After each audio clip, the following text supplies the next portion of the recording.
Good news sa mga gustong maging content creator. Magkakaroon na ang TESDA ng content creation course.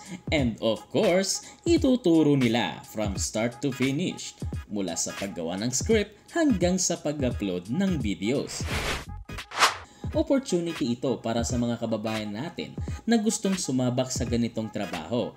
And alam naman natin ang pagiging social media content creator ay patok sa panahon natin bilang additional na source of income at kadalasan pa nga ginagawang karir na nga ito o trabaho na ito ng ating mga kababayang Pilipino.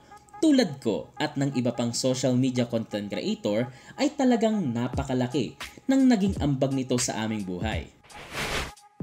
Ang kursong content creation na inaalok ng TESDA ay naglalayon na magbigay ng mga skills na kinakailangan sa pag-create na effective at attractive content para sa social media. Narito ang ilang mga pangunahing skills na matututunan sa kursong ito.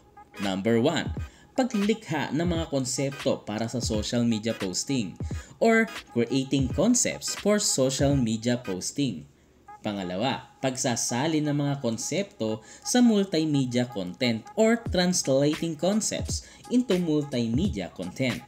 Pangatlo, pagpapalaganap ng content or content dissemination. Ang galing! Ang galing!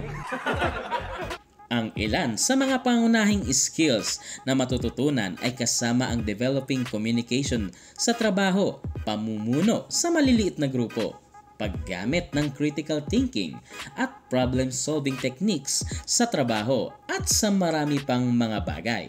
Well, ang mga taong magtatapos ng kursong ito ay maaaring maging isang social media content creator.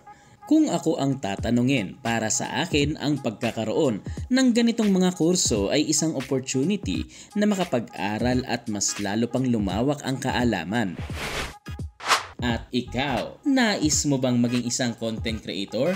Ilagay lamang ang iyong sagot sa ating comment section diyan sa ibaba. Siya nga pala, road to 100,000 subscribers na tayo.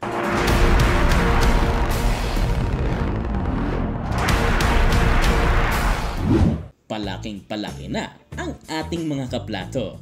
At nagpapasalamat ako una sa Panginoon at sa inyo ng mga kababayan nating walang sawang sumusubaybay sa ating YouTube channel. At kung nagustuhan mo ang ating video na ito, huwag kalimutang mag-like and subscribe para sa mga more videos na katulad nito. At kung gusto mo pa makapanood ng iba pang mga videos, i-click mo lamang ang video na lalabas sa ating end screen. Subscribe now for more videos!